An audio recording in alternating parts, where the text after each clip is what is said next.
વિદ્યાર્થી મિત્રો, ધોરણ 10 બેઝિક અને સ્ટાન્ડર્ડ ગણિતના તમામ વિદ્યાર્થીઓ માટે પ્રકરણ 11 વર્તુળ સંબંધિત ક્ષેત્રફળ જે અગત્યનું છે મિત્રો. તો વિભાગ એ ની અંદર આ બેઝિક ગણિતના જે વિદ્યાર્થીઓ છે એમાં 2 ગુણનું આ ચેપ્ટર પૂછાય છે અને સ્ટાન્ડર્ડ ગણિતના વિદ્યાર્થીઓ માટે પણ 2 ગુણનું આ ચેપ્ટર પૂછાય છે. તો દરેક વિદ્યાર્થી મિત્રોએ આ ચેપ્ટર ખાસ તૈયાર કરવાનું છે. અને બીજું મિત્રો કે આની અંદર સૂત્રો છે એ તમારા માટે ખાસ અગત્યના છે. તો જો સૂત્રો તમને આવડતા હશે તો ચેપ્ટર સહેલું છે મિત્રો. તો પહેલા આપણે વર્તુળ સંબંધિત ક્ષેત્રફળની અંદર કયા કયા સૂત્રો આવે છે એ ખાસ ચકાસી લઈએ અને જાણી લઈએ. તો મિત્રો અહીંયા વર્તુળ સર્કલ, તો સર્કલમાં કેટલીક બાબતો ખાસ અગત્યની છે કે વર્તુળ, તો વર્તુળની જે પરિમિતિ છે એ વર્તુળની પરિમિતિને મિત્રો શું કહે છે? પરિઘ તરીકે ઓળખવામાં આવે છે. અને પરિઘ એટલે કે 2πr, અને પરિઘ અને વ્યાસનો ગુણોત્તર શું બને છે મિત્રો? પાય બને છે. આ બાબત ખાસ ધ્યાન રાખશો. ત્યારબાદ મિત્રો લઘુચાપ. તો ચાપના મુખ્ય 3 પ્રકાર પડે છે અહીંયા: લઘુચાપ, ગુરુચાપ અને અર્ધવર્તુળ ચાપ. તો એમાં લઘુચાપ કોને કહેવામાં આવે છે? તો મિત્રો જે ચાપની લંબાઈ એ વર્તુળના જે પરિઘ છે એની અડધા કરતા ઓછી હોય. મિત્રો ખાસ યાદ રાખજો, જે ચાપની લંબાઈ એ વર્તુળના પરિઘના અડધાથી ઓછી હોય તો એને લઘુચાપ તરીકે ઓળખવામાં આવે છે. અહીંયા મિત્રો અહીંયા જે બ્લુ કલરનો નીચેનો જે ભાગ છે APB જે લઘુચાપ છે. અને લઘુચાપની લંબાઈનું સૂત્ર મિત્રો ખાસ યાદ રાખજો. તો આ સૂત્ર છે લંબાઈ L બરાબર πr θ ભાગ્યા 180. લઘુચાપની લંબાઈને આપણે L વડે દર્શાવીએ છીએ અને સૂત્ર છે L બરાબર πr θ ભાગ્યા 180. ત્યારબાદ મિત્રો ગુરુચાપ. તો ગુરુચાપ કોને કહે છે? તો વર્તુળનો જે પરિઘ છે એમાં જે ચાપની લંબાઈ છે એ પરિઘના અડધા કરતા વધારે હોય. મિત્રો ખાસ યાદ રાખજો, પરિઘના અડધાથી વધુ હોય તો એને ગુરુચાપ તરીકે ઓળખવામાં આવે છે. અહીં AQB જે ઉપરનો ચાપ છે એ મિત્રો ગુરુચાપ છે. અને ગુરુચાપની લંબાઈ L બરાબર, તો વર્તુળનો જે પરિઘ છે એમાંથી આ લઘુચાપની લંબાઈ એટલે કે APB જે લઘુચાપ છે એને બાદ કરવામાં આવે તો મિત્રો આપણને ગુરુચાપની લંબાઈ મળે છે. એટલે કે AQB એ ચાપ છે એની લંબાઈ મળે છે. તો મિત્રો લઘુચાપ અને ગુરુચાપ તમને ખાસ આવડી ગયા હશે. આ ઉપરાંત મિત્રો અર્ધવર્તુળ ચાપ. અર્ધવર્તુળ ચાપ એટલે કે પરિઘના અડધા જેટલી ચાપની લંબાઈ હોય તો એને આપણે અર્ધવર્તુળ ચાપ તરીકે ઓળખીએ છીએ. એટલે કે જે ચાપની લંબાઈ પરિઘના અડધા જેટલી હોય એને અર્ધવર્તુળ ચાપ તરીકે ઓળખીએ છીએ. એટલે અર્ધવર્તુળ ચાપની લંબાઈ L બરાબર પરિઘ 2πr અને એના અડધા એટલે કે πr જે અર્ધવર્તુળ ચાપની લંબાઈ છે. તો મિત્રો લઘુચાપ, ગુરુચાપ અને અર્ધવર્તુળ ચાપનો ખ્યાલ આવી ગયો હશે. ત્યારબાદ મિત્રો વૃત્તાંશ જોઈએ. તો વૃત્તાંશના પણ 3 પ્રકાર છે કે લઘુ વૃત્તાંશ, ગુરુ વૃત્તાંશ અને અર્ધ વૃત્તાંશ. તો લઘુ વૃત્તાંશ કોને કહે છે એ સમજીએ આપણે. તો મિત્રો જે વૃત્તાંશ સાથે લઘુચાપ જોડાયેલો હોય, એટલે જે વૃત્તાંશ સાથે લઘુચાપ જોડાયેલો હોય તેવા વૃત્તાંશને લઘુ વૃત્તાંશ તરીકે ઓળખવામાં આવે છે. મિત્રો લઘુ વૃત્તાંશ એટલે OAPB જે આ ભાગ છે OAPB વાળો જે અંદર જે બ્લેક ડોટ બતાવેલા છે એટલો સમગ્ર ભાગ છે એ લઘુ વૃત્તાંશ છે. હવે લઘુ વૃત્તાંશમાં OA અને OB એ બંને એની ત્રિજ્યા બને છે. તો મિત્રો લઘુ વૃત્તાંશની પરિમિતિ એટલે કે OAPB એની પરિમિતિ શું થશે? તો એની પરિમિતિ એટલે APB જે લઘુચાપ છે જેને આપણે L વડે દર્શાવીએ છીએ એટલે કે L + 2r એ લઘુ વૃત્તાંશની પરિમિતિ થાય છે. ત્યારબાદ લઘુ વૃત્તાંશનું ક્ષેત્રફળ. તો લઘુ વૃત્તાંશના ક્ષેત્રફળનું મિત્ર એટલે કે અંદરનો ઘેરાયેલો જે ભાગ છે એનું ક્ષેત્રફળ નું સૂત્ર છે πr² θ ભાગ્યા 360. પરંતુ મિત્રો જ્યારે અહીંયા તમને ખૂણો ન આપેલો હોય અને એની જગ્યાએ L આપેલો હોય તો લઘુ વૃત્તાંશનું ક્ષેત્રફળ સરળતાથી 1/2 LR વડે આપણે મેળવી શકીએ છીએ, જ્યાં L ની કિંમત છે πr θ ભાગ્યા 180. એટલે કે જ્યારે θ ન આપ્યો હોય ત્યારે માત્ર એલ આપ્યો હોય તો આ 1/2 LR વડે આપણે લઘુવૃત્તાંશનું ક્ષેત્રફળ શોધી શકીએ છીએ. ત્યારબાદ મિત્રો ગુરુવૃત્તાંશ, તો જે વૃત્તાંશ સાથે મિત્રો ગુરુચાપ સંકળાયેલો હોય એટલે ગુરુચાપ જોડાયેલો હોય તો એને ગુરુવૃત્તાંશ તરીકે ઓળખવામાં આવે છે. એટલે કે OAQB એટલે કે જે ઉપરનો ભાગ જે ઘેરાયેલો છે બ્લેક ડોટ વડે એ મિત્રો ગુરુવૃત્તાંશ છે.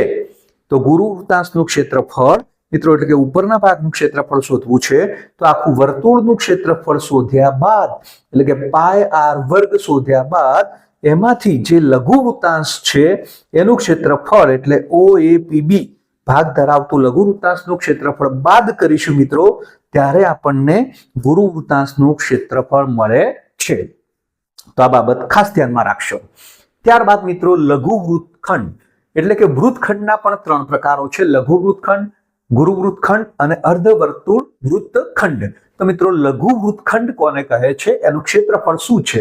તો લઘુ વૃત્તખંડ એટલે મિત્રો કે જે વૃત્તખંડ સાથે લઘુચાપ જોડાયેલો હોય તે એ વૃત્તખંડ લઘુ વૃત્તખંડ બને છે.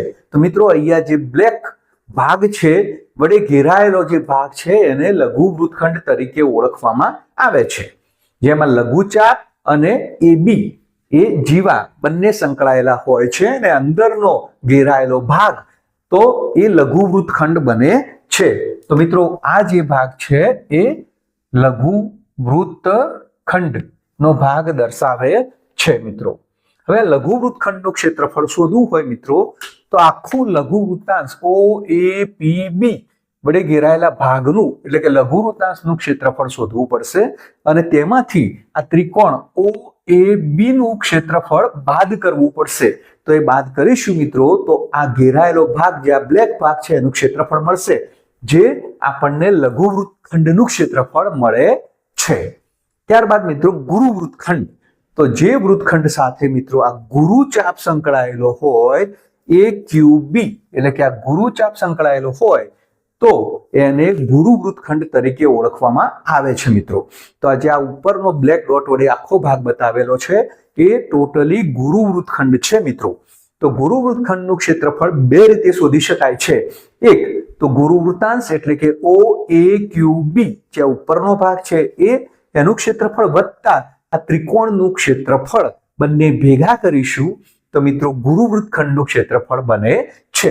મિત્રો અહીંયા ખાસ યાદ રાખજો લઘુ વૃત્તખંડમાં લઘુ વૃત્તાંશમાંથી ત્રિકોણ બાદ કરવાનો છે, જ્યારે ગુરુ વૃત્તખંડમાં આ ગુરુ વૃત્તાંશનું ક્ષેત્રફળમાં ત્રિકોણ એડ કરવાનું છે એટલે કે ઉમેરવાનું છે તો આપણને ગુરુ વૃત્તખંડનું ક્ષેત્રફળ મળે છે. આ ઉપરાંત મિત્રો જો લઘુ વૃત્તખંડનું ક્ષેત્રફળ આપણે શોધી કાઢીએ અને આખા વર્તુળના ક્ષેત્રફળમાંથી આ લઘુ વૃત્તખંડનું ક્ષેત્રફળ ખાલી બાદ કરી દઈએ તો જે ઉપરનો ભાગ આખો મળે છે જે ગુરુ વૃત્તખંડનું ક્ષેત્રફળ દર્શાવે છે. તો આ બંને સૂત્રો વડે મિત્રો આપણે ગુરુ વૃત્તખંડનું ક્ષેત્રફળ શોધી શકીએ છીએ. ત્યારબાદ મિત્રો અર્ધવર્તુળ ખંડ હોય તો એનું ક્ષેત્રફળ એટલે કે આખા વર્તુળનું ક્ષેત્રફળ ભાગ્યા 2 કરીશું આપણે તો અર્ધવૃત્તખંડનું ક્ષેત્રફળ આપણને પ્રાપ્ત થાય છે. ત્યારબાદ વર્તુળનો ચતુર્થાંશ ભાગનું ક્ષેત્રફળ, અહીંયા એવા પણ દાખલા આવશે કે એનો ચોથો ભાગ શોધવાનો હશે, અડધો ભાગ અહીંયા ચોથો ભાગ છે તો વર્તુળનું જે ક્ષેત્રફળ છે πr² એને 4 વડે ભાગી લખીશું એટલે કે 1/4 πr² એ વર્તુળના ચતુર્થાંશનું ક્ષેત્રફળ નું સૂત્ર છે મિત્રો. તો અહીંયા લગભગ મિત્રો તમને કે વર્તુળ સંબંધિત ક્ષેત્રફળના ચેપ્ટરમાં જે દાખલાઓ છે એ ગણવા માટે આ બધા સૂત્રોનો ઉપયોગ કરવો પડશે. તો આ બધા સૂત્રો તમે ખાસ તૈયાર કરી કાઢશો અને મને લાગે છે કે દરેક વિદ્યાર્થી મિત્રોને આ સૂત્રો આવડી ગયા હશે. વિદ્યાર્થી મિત્રો આપણે પહેલો દાખલો જોઈએ. એક વર્તુળનો ચાપ કેન્દ્ર આગળ θ માપનો ખૂણો આંતરે તો લઘુ વૃત્તાંશનું ક્ષેત્રફળ ખાલી જગ્યા થાય. મિત્રો અહીંયા લઘુ વૃત્તાંશનું ક્ષેત્રફળ કયું છે અને ખૂણો θ આપેલો હોય તો લઘુ વૃત્તાંશનું ક્ષેત્રફળ તેનું સૂત્ર આપણને આવડે છે, આપણે હમણાં જ અગાઉ જોઈ ગયા છીએ. તો લઘુ વૃત્તાંશનું ક્ષેત્રફળનું સૂત્ર મિત્રો છે πr² θ ભાગ્યા 360. તો એનો જવાબ આવે છે πr² θ ભાગ્યા 360. બીજો દાખલો છે 21 સેમી ત્રિજ્યાવાળા વર્તુળના કેન્દ્ર આગળ એક વૃત્તાંશ 120 માપનો ખૂણો બનાવે છે તો આ વૃત્તાંશનું ક્ષેત્રફળ શોધવાનું છે મિત્રો. તો અહીંયા આપણને ત્રિજ્યા કેટલી આપી છે? 21 સેમી આપી છે અને ખૂણો થીટા બરાબર 120 આપેલો છે. તો વૃત્તાંશનું ક્ષેત્રફળ આપણે શોધવું છે. તો મિત્રો અહીંયા વૃત્તાંશનું એટલે કે લઘુ વૃત્તાંશનું ક્ષેત્રફળ કયું છે? તો વૃત્તાંશનું ક્ષેત્રફળ મિત્રો સૂત્ર આવડે છે આપણને πr² θ ભાગ્યા 360. મિત્રો અહીંયા ત્રિજ્યા પણ આપી છે અને ખૂણો પણ આપેલો છે. તો એમાં કિંમતો મૂકીએ. પાઈની કિંમત મિત્રો 22/7 લઈશું. 3.14 આપી હોય મિત્રો તો જ એ લેવાની છે, ના આપી હોય તો 22/7 લેવાની છે. r નો વર્ગ મિત્રો 21 × 21 ગુણ્યા થીટા એટલે ખૂણો આપેલો છે 120 ભાગ્યા 360. મિત્રો આપણે આના છેદ ઉડાડીશું તો 12 × 36 એટલે કે અહીંયા 3 આવશે. મિત્રો એ 7 × 3 એટલે 21 છે. તો 21 સાથે 21 ઉડી જશે તો 22 × 21. મિત્રો 22 × 21 કેટલા થાય છે? સરળતાથી સમજવું હોય તો 22 × 21 ના સ્થાને આપણે 20 લઈએ તો 22 × 20 એટલે 22 દુ 44 440 અને વત્તા એક બાકી છે તો 22 એકા 22.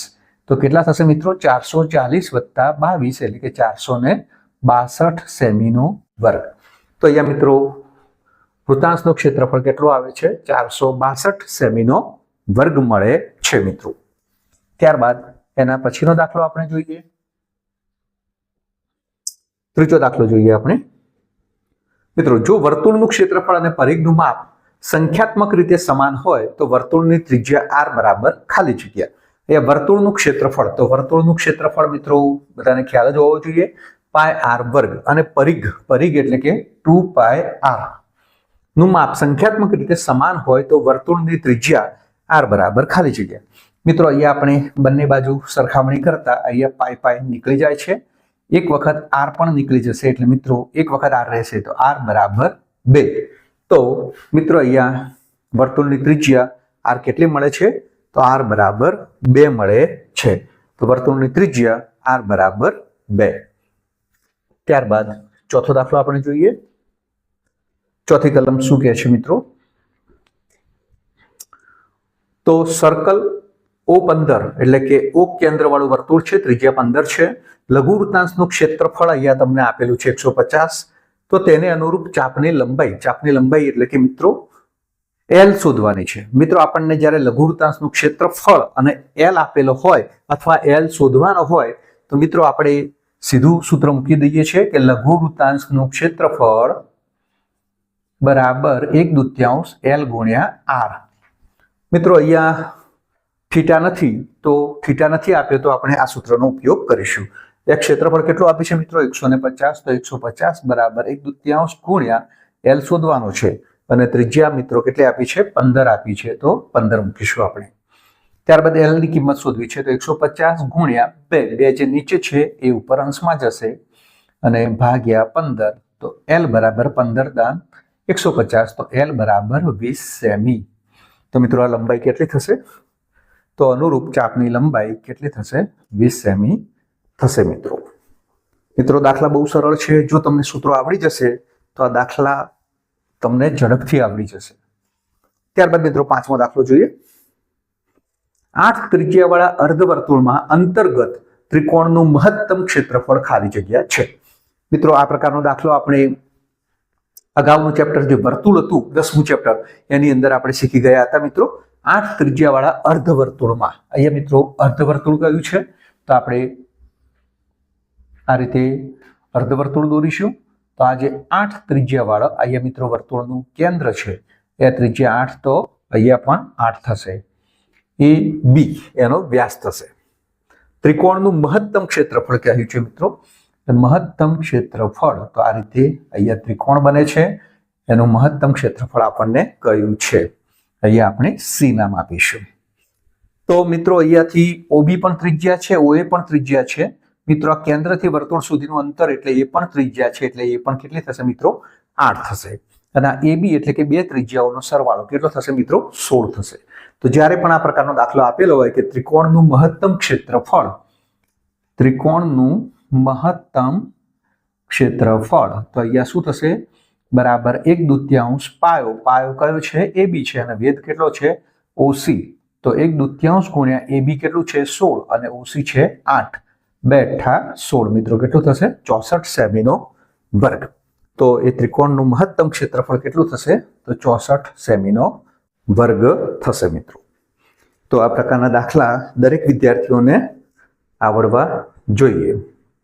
ત્યારબાદ મિત્રો અહીંયા છઠ્ઠો દાખલો આપણે જોઈએ કે વર્તુળનો પરિઘ તેના વ્યાસ કરતા ખાલી જગ્યા ગણો છે।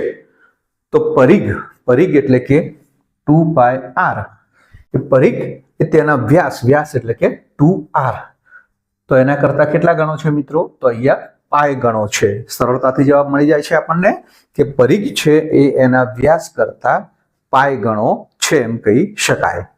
હવે જોઈએ આપણે સાતમો દાખલો। તો સાતમો દાખલો શું કહે છે,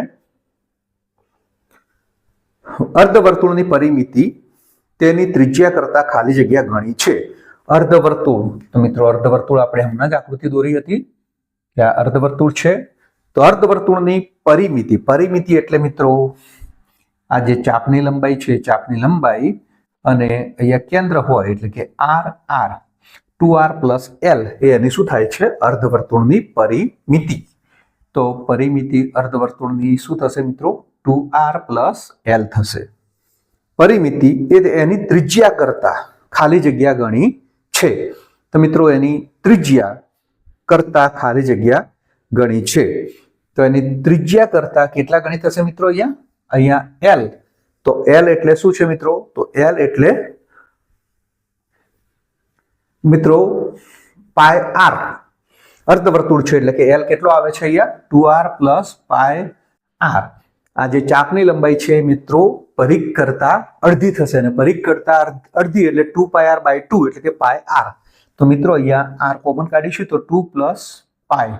તો મિત્રો આ ત્રિજ્યા કરતા કેટલા ગણી થશે તો અર્ધવર્તુળની પરિમિતિ તેની ત્રિજ્યા કરતા કેટલી થશે મિત્રો અહીંયા π + 2 ગણી, π + 2 ગણી થશે। તો આ રીતે આપણે શોધી શકીએ છીએ એની ત્રિજ્યા કરતા π + 2 ગણી થશે। તો મિત્રો ખાસ ધ્યાન રાખશો આ પ્રકારના દાખલા। ત્યારબાદ આગળનો દાખલો જોઈએ આપણે, આઠમો દાખલો છે મિત્રો। તો આઠમો દાખલો શું કહે છે, 14 સેમી વ્યાસવાળા વર્તુળનું ક્ષેત્રફળ ખાલી જગ્યા સેમી સ્ક્વેર થાય। તો મિત્રો વ્યાસ 14 સેમી છે, વ્યાસ બરાબર 14 સેમી, તો ત્રિજ્યા કેટલી થશે મિત્રો ત્રિજ્યા બરાબર 14/2 એટલે કે 7 સેમી।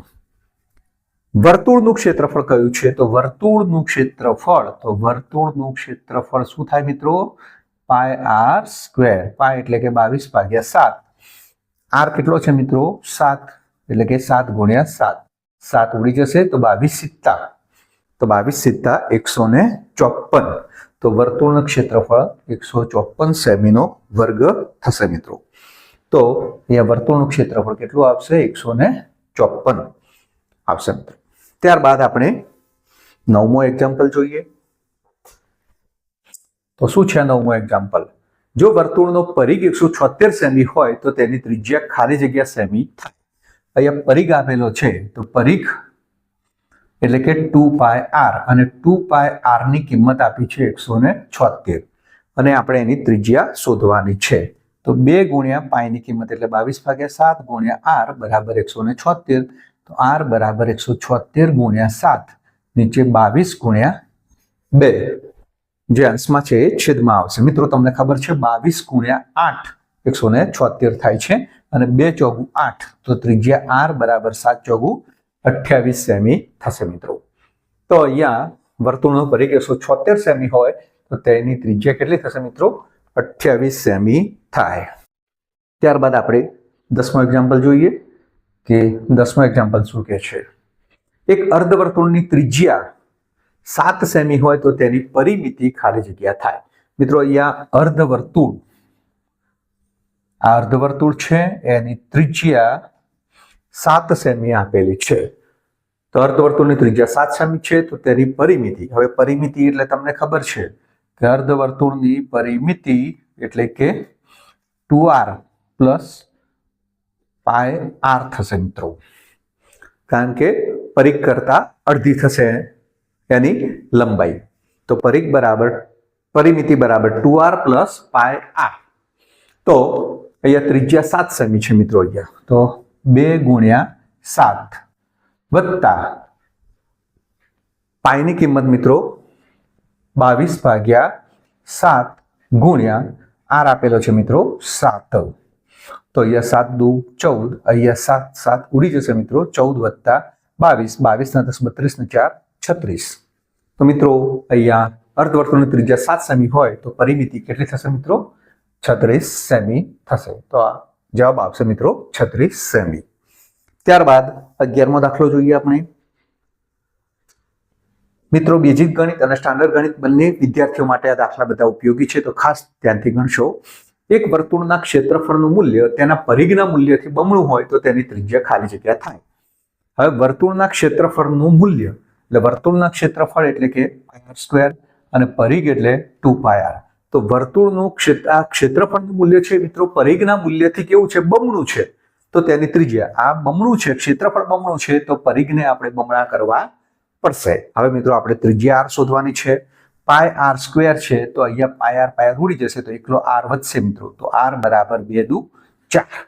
તો વર્તુળના ક્ષેત્રફળનું મૂલ્ય પરિઘના મૂલ્યથી બમણું હોય તો તેની ત્રિજ્યા કેટલી મળે છે મિત્રો? 4 મળે છે. મિત્રો સૂત્રો જેટલા તમને વધારે ક્લિયર હશે એટલા દાખલા ઝડપથી આવડશે. મિત્રો 12મો દાખલો જોઈએ. બે વર્તુળના પરિઘનો ગુણોત્તર 1:4 હોય તો એના ક્ષેત્રફળનો ગુણોત્તર ખાલી જગ્યા થાય. મિત્રો બે વર્તુળના પરિઘ એટલે કે 2πr, એકને r1 કહીએ, 2πr2 એકને r2 કહીએ. તો પરિઘ છે તો આ પરિઘનો ગુણોત્તર 1:4 એટલે કે 1/4 આપેલો છે મિત્રો. એટલે કે 2π ઉડી ગયા તો r1/r2 બરાબર 1/4 મળે છે. 1/4 છે. તો હવે ક્ષેત્રફળનો ગુણોત્તર મિત્રો, ક્ષેત્રફળ એટલે વર્તુળનું ક્ષેત્રફળ πr1 નો વર્ગ અને πr2 નો વર્ગ. હવે આપણે શોધવાનું છે. π ઉડી જશે અહીંયા તો 1/4 નો વર્ગ એટલે કેટલું મળે છે મિત્રો? અહીંયા 1/16 મળે છે. તો ક્ષેત્રફળનો ગુણોત્તર 1:16. બીજું મિત્રો ખાસ યાદ રાખજો કે ક્ષેત્રફળ નું મૂલ્ય આપ્યું હોય અને પરિઘનું શોધવાનું હોય તો વર્ગમૂળમાં લેવાનું, અને પરિઘનું આપ્યું હોય અને ક્ષેત્રફળનું શોધવાનું કયું હોય તો મિત્રો જે મૂલ્ય આપ્યું છે પરિઘનો એનો વર્ગ કરી દેશો તો ક્ષેત્રફળનું મૂલ્ય તમને મળી જશે. ચાલો મિત્રો અહીંયા હવે બે વર્તુળના ક્ષેત્રફળનો ગુણોત્તર 8:18 છે. મિત્રો અહીંયા ગુણોત્તર આપેલો છે બે વર્તુળોના એટલે πr1 નો વર્ગ ભાગ્યા πr2 નો વર્ગ મિત્રો. એમનો ગુણોત્તર આપેલો છે. એટલે બે વર્તુળના ક્ષેત્રફળનો ગુણોત્તર 8:18 એટલે કે 8/18. 8 એટલે 4 દુ 8, 18 એટલે 9 દુ 18 મિત્રો. બે ગયા કેટલા આવ્યા? 4/9. તો મિત્રો r1/r2 કેટલા થશે? એમનું વર્ગમૂળ 4/9 નું વર્ગમૂળ આવશે 2/3. તો r1/r2 કેટલા મળે છે મિત્રો? 2/3 મળે છે. તો ક્ષેત્રફળનો ગુણોત્તર 8:18 હોય તો હવે એમના પરિઘનો ગુણોત્તર કેટલો થશે? તો પરિઘનો ગુણોત્તર કેટલો થશે મિત્રો? પરિઘ એટલે 2πr1/2πr2 બરાબર 2/3 થાય છે. તો મિત્રો આ મૂલ્ય કેટલું આવે છે? 2:3 આવે છે. તો મિત્રો અહીંયા ખાસ યાદ રાખજો કે પરિઘ કયું હોય તો પરિઘનો ગુણોત્તર બરાબર વર્ગમૂળની અંદર ક્ષેત્રફળનો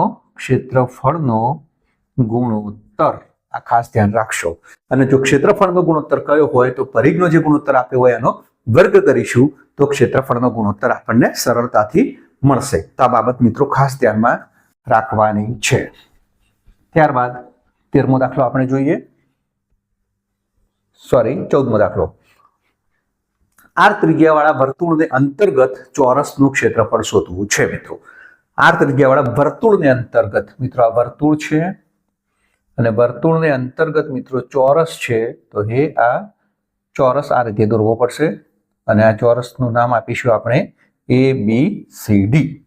તો r ત્રિજ્યાવાળા વર્તુળને અંતર્ગત આ ચોરસ છે, ચોરસનું ક્ષેત્રફળ શોધવું પડશે. હવે એની ત્રિજ્યા r છે તો આ મિત્રો વર્તુળનો વ્યાસ બને છે તો આ એની ત્રિજ્યા બને છે. એટલે કર્ણની લંબાઈ કેટલી બને છે? 2r બને છે. તો અહીંયા ચોરસનું ક્ષેત્રફળ ખાસ યાદ રાખજો સૂત્ર. ચોરસનું ક્ષેત્રફળ આ રીતે શોધવાનું કયું હોય મિત્રો? તો વિકર્ણનું ક્ષેત્રફળ, વિકર્ણનું ક્ષેત્રફળ ભાગ્યા 2 કરવાથી ચોરસનું ક્ષેત્રફળ મળે છે મિત્રો. તો વિકર્ણનું ક્ષેત્રફળ એટલે કે 2r² 2 4r² 2 એટલે કે 2r² મળે છે. તો ચોરસનું ક્ષેત્રફળ કેટલું મળે છે? 2r² મળે છે મિત્રો. અથવા દાખલો બીજી રીતે પણ ગણી શકાય. બીજી રીતે ગણવો હોય તો મિત્રો અહીંયા આ AC એટલે કે 2r ખબર છે, બાજુ નથી ખબર, તો મિત્રો અહીંયા ચોરસ છે તો આપણે લખી શકીએ છીએ. તો અહીંયા બે બાજુઓનો વર્ગ એ કર્ણના વર્ગ બરાબર થશે, AB નો વર્ગ વત્તા BC નો વર્ગ બરાબર AC નો વર્ગ થશે. તો બંને x નો વર્ગ વત્તા x નો વર્ગ બરાબર AC નો વર્ગ એટલે કે 2r નો વર્ગ. એટલે અહીંયા 2x નો વર્ગ બરાબર 2r નો વર્ગ એટલે કે 4r નો વર્ગ. બે ઉડી જશે મિત્રો, તો x નો વર્ગ બરાબર 2r નો વર્ગ. x નો વર્ગ એટલે મિત્રો ચોરસનું ક્ષેત્રફળ થયું. ચોરસનું ક્ષેત્રફળ બરાબર 2r નો વર્ગ. તો આ રીતે પણ મિત્રો સરળતાથી શોધી શકાય છે. તો તમે આ રીતે એને ગણી શકશો. છેલ્લે મિત્રો 15મો દાખલો જોઈએ. x લંબાઈ વાળા ચોરસને અંતર્ગત વર્તુળ. તો મિત્રો અહીંયા ચોરસની અંદર વર્તુળ અહીંયા દોરેલું છે. તો ખાસ ધ્યાન રાખશો કે ચોરસની અંદર વર્તુળ દોરેલું હોય તો એનો જવાબ શું આવશે? તો અહીંયા A, B, C અને D. તો ચોરસને અંતર્ગત વર્તુળ છે તો x લંબાઈ વાળા. તો મિત્રો આની લંબાઈ x છે તો એનો વ્યાસ પણ કેટલો થશે મિત્રો? x થશે. તો એની ત્રિજ્યા કેટલી થશે? x/2 થશે. વર્તુળનું ક્ષેત્રફળ, તો વર્તુળનું ક્ષેત્રફળ મિત્રો ખ્યાલ છે આપણને કે વર્તુળનું ક્ષેત્રફળ બરાબર πr² થાય છે મિત્રો. એટલે કે પાય અહીંયા ચારે વિકલ્પમાં આપેલા છે, પાય એમની એમ રાખીશું. r² એટલે r કેટલા છે મિત્રો? x/2 આખાનો વર્ગ એટલે પાય ગુણ્યા x² ભાગ્યા 4 એટલે કે પાય x² ભાગ્યા 4. તો મિત્રો શું જવાબ આવશે? પાય x² ભાગ્યા 4. પાય x² ભાગ્યા 4 એનો જવાબ આવશે. તો અહીંયા 15 દાખલા આપણે વર્તુળ સંબંધિત ક્ષેત્રફળના ગણ્યા છે, હજી બીજા ગણવાના છે. તો દરેક વિદ્યાર્થી મિત્રો ખાસ ધ્યાનથી ગણશો તો આવડી જશે. દાખલો જોઈએ મિત્રો આપણે. અહીંયા એક સાયકલના પૈડાનો વ્યાસ 56 સેમી છે અને 8.8 કિમી અંતર કાપવા માટે તે પૈડું ખાલી જગ્યા પરિભ્રમણ કરશે. એટલે કે મિત્રો અહીંયા પરિભ્રમણની સંખ્યા શોધવાની છે. તો પરિભ્રમણની સંખ્યા, તો એનું સૂત્ર મિત્રો આપણને આવડવું જોઈએ કે પરિભ્રમણની સંખ્યા એટલે કે કાપેલું અંતર ભાગ્યા પરિઘ. તો મિત્રો અહીંયા કાપેલું અંતર કેટલું છે? તો કાપેલું અંતર 8.8 કિલોમીટર છે એટલે કે 8.8. મિત્રો અહીંયા વ્યાસ છે સેમીમાં આપેલો છે એટલે કે ત્રિજ્યા સેમીમાં છે. તો મિત્રો અહીંયા કાપેલું અંતર પણ સેન્ટીમીટરમાં હોવું જોઈએ. એટલે કે 8.8 કિલોમીટર છે તો કિલોમીટરના મીટર 1000 અને મીટરના સેન્ટીમીટર મિત્રો 100. તો એ રીતે આપણે ફેરવીશું. મિત્રો અહીંયા આ જે દશાંશ ચિહ્ન છે એ દૂર કરીએ તો નીચે આપણે કેટલા મૂકીશું? 10 મૂકીશું. ત્યારબાદ પરિઘ માટે ત્રિજ્યાની જરૂર પડે છે. એટલે કે અહીંયા વ્યાસ 56 સેમી છે તો મિત્રો ત્રિજ્યા કેટલી થશે? 56/2 એટલે કે 28. તો 2πr એટલે 2 ગુણ્યા 22/7 ગુણ્યા ત્રિજ્યા 2πr. r કેટલો થશે મિત્રો? 28 થશે. હવે મિત્રો આપણે આનું સાદરૂપ આપીએ તો આપણને પરિભ્રમણની સંખ્યા મળશે. અહીંયા 7 ને ઉપર લઈ જઈએ છીએ તો 88 ગુણ્યા 1000 ગુણ્યા 100 ગુણ્યા 7. નીચે મિત્રો 10 ગુણ્યા 2 ગુણ્યા 22 ગુણ્યા 28. હવે સરળતાથી આનો ઉકેલ મેળવીએ મિત્રો. તો અહીંયા 22 ચોગુ 88 છે. એક મીંડું આપણે અહીંયા ઉડાડી દઈશું. 7 ચોગુ 28 છે મિત્રો. 4 પણ જતા રહેશે અને 2 × 10. તો 1000 ગુણ્યા 5. તો મિત્રો અહીંયા સરળતાથી આપણને કેટલા મળે છે? 5000. તો આનો જવાબ આવે છે કે 5000. તો પરિભ્રમણ કેટલા પરિભ્રમણ કરશે? તો પૈડું 5000 પરિભ્રમણ કરશે. તો મિત્રો આ રીતે આપણે આ સૂત્રની મદદથી પરિભ્રમણની સંખ્યા સરળતાથી શોધી શકીએ છીએ. ત્યારબાદ આગળનો દાખલો જોઈએ મિત્રો. તો અહીંયા હવે 17મો દાખલો. અહીંયા ઘડિયાળના મિનિટ કાંટાની લંબાઈ 10 સેમી અને કાંટાની હાલની સ્થિતિ અને 15 મિનિટ પછીની સ્થિતિથી બનતા વૃતાંશનું ક્ષેત્રફળ શોધવાનું છે. એટલે મિત્રો લઘુ વૃતાંશનું ક્ષેત્રફળ શોધવાનું છે. મિનિટ કાંટાની લંબાઈ, તો મિત્રો અહીંયા આપણે ઘડિયાળ સ્વરૂપ દર્શાવીએ તો આપણને ખ્યાલ છે કે અહીંયા 12, 3, 6 અને 9, 1, 2, 4, 5, 10 અને 11 તો આ રીતે ઘડિયાળ હોય છે. મિનિટ કાંટાની લંબાઈ 10 સેમી છે અને હાલની સ્થિતિ અને 15 મિનિટની પછીની સ્થિતિ, એટલે કે મિનિટ કાંટો હાલ ધારો કે 12 ઉપર હોય, ત્યારબાદ 3 ઉપર, એટલે કે 15 મિનિટ થઈ છે. તો મિત્રો આ ખૂણો કેટલો બનશે? તો એ ખૂણો શોધવો હોય તો આપણે એક સરળ કોઠાનો ઉપયોગ કરીએ કે આ કોઠાની મદદથી આપણે સરળતાથી ખૂણો શોધી શકીએ છીએ. મિત્રો ખાસ ધ્યાન રાખશો, જેટલી મિનિટ આપેલી હોય એ મિનિટને 6 વડે ગુણવામાં આવે તો આપણને ખૂણો મળે છે. જેમ કે 5 મિનિટ કહી હોય તો ખૂણો 30 થાય છે, 10 મિનિટ કહી હોય તો 60 થાય છે, 15 મિનિટ કહી હોય અહીંયા તો 15 × 90 એટલે ખૂણો 90 નો થાય છે. તો મિત્રો અહીંયા 15 મિનિટ છે તો ખૂણો કેટલાનો થશે? 90 નો થશે. આપણને ઝડપથી આવડી જાય. 20 મિનિટ હશે તો ખૂણો 120 નો થશે, 25 મિનિટ હશે તો 150, 30 હશે તો 180, 35 હશે તો 210, 40 હશે તો 240, 45 હશે તો 270, 50 હશે તો ખૂણો 300 નો થશે, 55 મિનિટ હશે તો 330 થશે અને 60 મિનિટ હશે તો ખૂણો 360 નો થશે. તો આ બાબતને આપણે ખાસ ધ્યાન રાખશો કે ઝડપથી આવા દાખલા ગણી શકાય. મિત્રો આ આપણો R છે, એટલે કે મિનિટ કાંટાની લંબાઈ એ ત્રિજ્યા છે. તો અહીંયા ત્રિજ્યા આપી છે 10 સેમી એ ત્રિજ્યા છે અને ખૂણો થશે મિત્રો અહીંયા 15 મિનિટ પછી, એટલે કે 90 નો થશે. તો વૃત્તાંશનું ક્ષેત્રફળ એટલે કે લઘુ વૃત્તાંશનું ક્ષેત્રફળ, તો મિત્રો બધાને સૂત્ર આવડે છે, πr² θ ભાગ્યા 360. તો અહીંયા પાય એટલે કે 22 સપ્તમાંશ ગુણ્યા r² એટલે કે 10 × 10 અને ખૂણો થશે 90 નો ભાગ્યા 360. મિત્રો અહીંયા 9 ચોગુ 36 થાય છે. અહીંયા 4 છે એટલે કે 2 દુ 4, અહીંયા 2 પચા 10, 2 પચા 10 થાય છે એટલે 22 × 25 ભાગ્યા 7 થાય છે મિત્રો. તો 25 × 22 ભાગ્યા 7, હવે 25 × 22 એટલે 25 × 20 એટલે 500 થાય છે અને 25 દુ 50 એટલે કે 550 ભાગ્યા 7 થાય છે. તો મિત્રો અહીંયા 550 ભાગ્યા 7 કેટલા આવે છે? તો એનો ભાગાકાર પણ જોઈએ. અહીંયા 70 49 થાય છે મિત્રો. અહીંયા 6 આવે છે એટલે કે 60, 7 × 8 56, અહીંયા 4 આવે છે એટલે કે 40, એટલે 7 × 5 35, એટલે મિત્રો કેટલો જવાબ આવે છે? 78.5. તો વૃત્તાંશનું ક્ષેત્રફળ કેટલું મળે છે આપણને? 78.5 સેમીનો વર્ગ. તો મારા ખ્યાલથી મિત્રો આ રીતે ઘડિયાળવાળો દાખલો પૂછાય જ છે.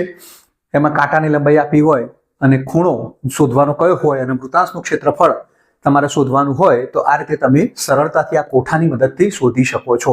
તો મિત્રો આ કોઠો તમારે ખાસ ધ્યાનમાં રાખવાનો છે. ત્યારબાદ મિત્રો આપણે 18મો દાખલો જોઈએ. 18મો દાખલો શું કહે છે? 18મો દાખલો, આકૃતિમાં છાयांકિત ભાગનું ક્ષેત્રફળ ખાલી જગ્યા સેમી સ્ક્વેર થાય. મિત્રો અહીંયા એક અર્ધવર્તુળ બતાવેલું છે અને અર્ધવર્તુળમાં એક ત્રિકોણ દર્શાવેલો છે અને બાકીનો આ જે કાળા રંગનો ભાગ છે એ છાयांકિત પ્રદેશ છે, એનું ક્ષેત્રફળ શોધવાનું છે. તો અહીંયા છાयांકિત પ્રદેશનું ક્ષેત્રફળ, તો આપણે મિત્રો પહેલા તો અર્ધવર્તુળનું શોધવું પડશે. તો અર્ધવર્તુળનું ક્ષેત્રફળ માઇનસ ત્રિકોણનું ક્ષેત્રફળ,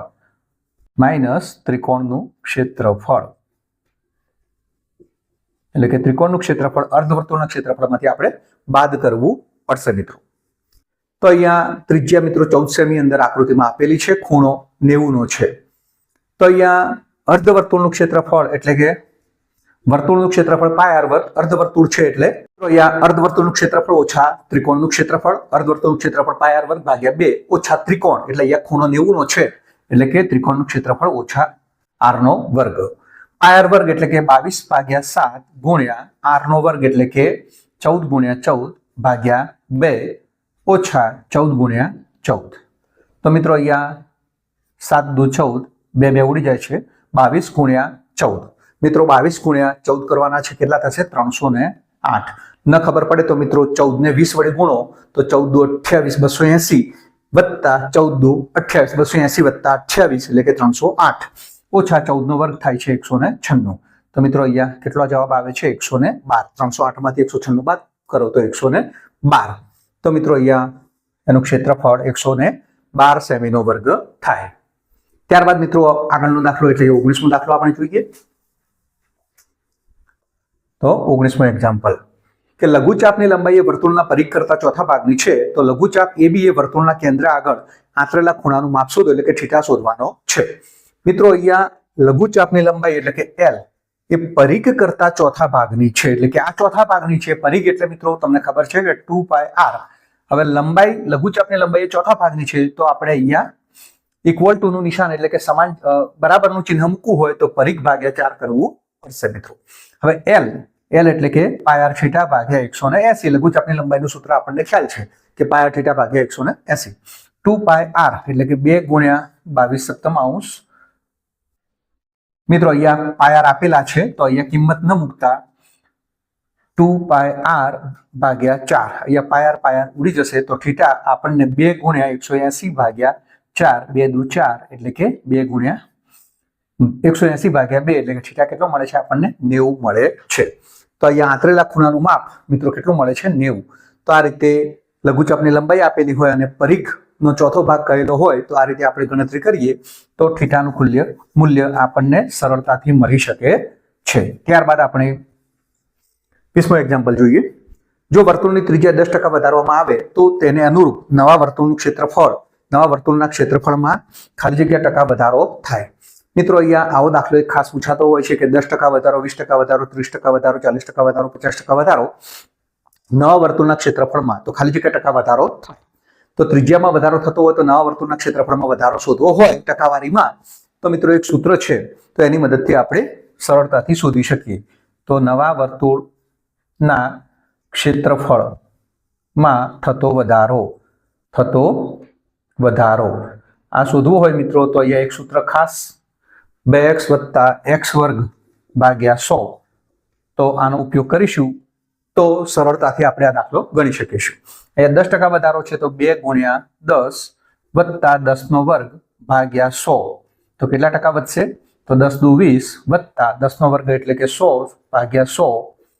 તો મિત્રો અહીંયા 100 ઉડી જાય છે તો 20 વત્તા 1 એટલે કે 21%. તો કેટલા ટકાનો વધારો થાય છે મિત્રો તો 21%નો વધારો થાય છે. તો ત્રિજ્યામાં 10% વધારો કરીએ તો નવા વર્તુળના ક્ષેત્રફળમાં 21%નો વધારો થાય. આ જ રીતે મિત્રો 20%નો વધારો કરવામાં આવે તો અહીંયા x ની જગ્યાએ 20 મૂકવાના છે તો 2 ગુણ્યા 20. x ની જગ્યાએ 20 મૂકીશું મિત્રો તો સરળતાથી ગણી શકાય છે. 2 ગુણ્યા 20 વત્તા 20 નો વર્ગ. તો મિત્રો અહીંયા 20 દુ 40 આવે છે અને 20 નો વર્ગ એટલે કે 400 થાય છે. તો મિત્રો 100 ચોગુ 400 એટલે કે 40 વત્તા 4 એટલે કે 44%. તો 20% હોય તો કેટલો થશે મિત્રો 44% થશે. એ જ રીતે મિત્રો 30% આપેલ હોય તો અહીંયા 20 ની જગ્યાએ 30 મૂકીશું એટલે કે 30 દુ 60 થશે. 30 નો વર્ગ 900 900 ભાગ્યા 100 એટલે 100 નવા 900 એટલે 60 વત્તા 9 તો 69% થશે. તો આ રીતે મિત્રો જેટલા ટકા વધારવામાં આવે તો એ રીતે આ સૂત્રનો ઉપયોગ કરીશું આપણે તો સરળતાથી આ દાખલો ગણી શકાશે. એ જ રીતે મિત્રો અહીંયા જ્યારે આગળનો દાખલો જોઈએ એમાં ઘટાડો કરવાનું સૂચવવામાં આવ્યું છે તો વધારાની જગ્યાએ અહીંયા થતો ઘટાડો. તો આ સૂત્રનો ઉપયોગ કઈ રીતે કરવો કે જો વર્તુળની ત્રિજ્યામાં 10% ઘટાડો કરવામાં આવે તો તેને અનુરૂપ નવા વર્તુળના ક્ષેત્રફળમાં ખાલી જગ્યા ટકા ઘટાડો થાય મિત્રો. તો અહીંયા આ સૂત્રનો ઉપયોગ કરીશું પણ આ રીતે આપણે 2x ઓછા x નો વર્ગ ભાગ્યા 100% એટલે કે પેલામાં પ્લસ મૂકતા હતા અહીંયા આપણે માઇનસ ચિહ્ન મૂકીશું. તો મિત્રો અહીંયા 10% ઘટાડો કરીશું તો 2 ગુણ્યા 10 ઓછા 10 નો વર્ગ ભાગ્યા 100. આગળ જે દાખલો ગણ્યો છે એ મુજબ જ આપણે ગણતરી કરવાની છે પણ વચ્ચે પ્લસની જગ્યાએ માઇનસ મૂકીશું ચિહ્ન. તો અહીંયા 10 દુ 20 ઓછા 100 ભાગ્યા 100. તો કેટલા ટકા મિત્રો ઘટાડો થશે અહીંયા તો 20 ઓછા 1 એટલે કે 19%નો ઘટાડો થશે. કે જો ત્રિજ્યામાં 10%નો ઘટાડો કરવામાં આવે તો તેને અનુરૂપ નવા વર્તુળના ક્ષેત્રફળમાં કેટલા ટકા ઘટાડો થાય છે મિત્રો 19% ઘટાડો થાય છે. આ જ રીતે મિત્રો 20% ઘટાડો કરવામાં આવે તો અહીંયા 10 ની જગ્યાએ એટલે કે x ની જગ્યાએ 20 મૂકીશું. અહીંયા 20 તો 20 દુ 40 અહીંયા મિત્રો કેટલા આવશે 400. તો મિત્રો અહીંયા 40 ઓછા 100 ગુણ્યા 4 એટલે 400, તો 40 ઓછા 4, તો મિત્રો કેટલા ટકા ઘટાડો થાય છે? અહીંયા 36% ઘટાડો થાય છે. એ જ રીતે મિત્રો 30% કહ્યું હોય તો પણ આ રીતે ગણી શકાય છે. તો મારા ખ્યાલથી આ બંને દાખલા અઘરા છે, પણ જો આ યોગ્ય સૂત્રનો ઉપયોગ કરીશું આપણે તો સરળતાથી ગણી શકાશે. ત્યારબાદ મિત્રો આગળનો દાખલો જોઈએ આપણે. હવે 22મો દાખલો શું કહે છે અહીંયા કે સર્કલ O6 માં લઘુચાપની લંબાઈ ખાલી જગ્યા હોય, એ ત્રિજ્યા 6 આપી છે. તો લઘુચાપની લંબાઈ મિત્રો તમને ખબર છે કે લઘુચાપ એ હંમેશા વર્તુળના પરિઘના અડધાથી હંમેશા ઓછો હોય છે. અહીંયા મિત્રો 6 એ ત્રિજ્યા આપી છે, તો અર્ધવર્તુળ આપેલું હોય તો એનો પરિઘનું સૂત્ર છે πr એટલે કે 6 પાઈ. પરંતુ મિત્રો અહીંયા લઘુચાપ કહેલો છે તો એનું મૂલ્ય 6 પાઈ થી ઓછું હોવું જોઈએ. તો એના લઘુચાપની લંબાઈ 6 પાઈ કરતા ઓછી હોવી જોઈએ. તો ખાસ ધ્યાન રાખશો મિત્રો. જો ગુરુચાપની લંબાઈ કહી હોય તો 6 પાઈ કરતા વધારે હશે, લઘુચાપની લંબાઈ કહી હોય તો 6 પાઈ કરતા ઓછી હશે. તો મિત્રો આ ખાસ ધ્યાનમાં રાખશો. ત્યારબાદ મિત્રો જો વર્તુળની ત્રિજ્યા 10% વધારવામાં આવે તો તેને અનુરૂપ નવા વર્તુળનું ક્ષેત્રફળ ખાલી જગ્યા થાય. તો વર્તુળની ત્રિજ્યા 10% વધારવામાં આવે તો તેને અનુરૂપ નવા વર્તુળનું ક્ષેત્રફળ ખાલી જગ્યા ટકા થાય. મિત્રો અહીંયા વર્તુળનું ક્ષેત્રફળ કેટલું થાય એ જોવું છે અહીંયા. તો આના કરતા સહેજ અલગ દાખલો છે. વર્તુળની ત્રિજ્યા 10% વધારવામાં આવે એટલે કે જો મૂળ વર્તુળની ત્રિજ્યા r હોય તો નવા વર્તુળની ત્રિજ્યા r બરાબર 10% વધારો થાય છે મિત્રો, એટલે કે 110/100 એટલે કે 1.1 r થાય. તો નવા વર્તુળની ત્રિજ્યા કેટલી થાય મિત્રો? 1.1 r થાય. તો એના નવા વર્તુળના ક્ષેત્રફળ કેટલું થશે મિત્રો? તો નવા વર્તુળનું ક્ષેત્રફળ એટલે કે πr² થશે. તો πr² એટલે કે મિત્રો પાઈની કિંમત એમની એમ રાખીશું r એટલે કે 1.1 r નો વર્ગ. તો પાઈ હવે 1.1 નો વર્ગ ગુણ્યા r નો વર્ગ, 1.1 નો વર્ગ એટલે કે 1.121 પાઈ r નો વર્ગ. તો નવા વર્તુળનું ક્ષેત્રફળ કેટલું થશે મિત્રો? 1.121 પાઈ r નો વર્ગ. તો આ રીતે આ દાખલો ગણી શકાય છે. ત્યારબાદ મિત્રો અહીંયા આગળના દાખલા જોઈએ એટલે કે 23 થી 26 સુધીના જે દાખલાઓ છે એમાં વિભાગ A અને વિભાગ B આપેલો છે અને જોડકા યોગ્ય રીતે જોડવાના છે. તો આપણને ખ્યાલ જ છે, અગાઉ આપણે બધા જ સૂત્રો શીખી ગયા છીએ. તો લઘુવૃત્તાંશનું ક્ષેત્રફળ મિત્રો, લઘુવૃત્તાંશનું ક્ષેત્રફળ તમને ખબર છે πr² θ ભાગ્યા 360. તો મિત્રો અહીંયા પહેલામાં નથી થતું, બીજું પણ નથી, તો લઘુવૃત્તાંશનું ક્ષેત્રફળ પણ મિત્રો πr² ભાગ્યા 360 છે. તો 180 ગુણ્યા 2 એટલે કે 360 થશે. તો એકનો જવાબ કયો આવશે મિત્રો? એકનો જવાબ C આવે છે. ત્યારબાદ બીજું વિભાગ A ની અંદર બીજા નંબરે લઘુચાપની લંબાઈ. તો લઘુચાપની લંબાઈ એટલે કે πr θ ભાગ્યા 180. તો મિત્રો અહીંયા πr θ ભાગ્યા 90 દુ 100 એટલે 90 દુ 180. તો અહીંયા બીજામાં શું જવાબ આવે છે મિત્રો? A આવે છે. અને ત્રીજું છે ગુરુ વૃત્તખંડનું ક્ષેત્રફળ. તો ગુરુ વૃત્તખંડનું ક્ષેત્રફળ એટલે કે વર્તુળના ક્ષેત્રફળમાંથી આપણે લઘુ વૃત્તખંડનું ક્ષેત્રફળ બાદ કરીશું તો ગુરુ વૃત્તખંડનું ક્ષેત્રફળ મળે છે. તો ત્રીજામાં મિત્રો શું આવે છે? B આવે છે. તો ત્રીજાનો જવાબ B આવે છે. તો આ રીતે મિત્રો તમે પ્રકરણ 11 વર્તુળ સંબંધિત ક્ષેત્રફળના અઘરા દાખલાઓ પણ સરળતાથી તમે ગણી શકો છો. બેઝિક ગણિત તેમજ સ્ટાન્ડર્ડ ગણિતના તમામ વિદ્યાર્થીઓ માટે આ દાખલા ખૂબ જ ઉપયોગી છે મિત્રો. તો આ દાખલા તમે જો પ્રેક્ટિસ સારી કરશો તો બધા જ દાખલા આવડી જશે અને એક પણ માર્ક ગુમાવવાનો વારો આવશે નહીં.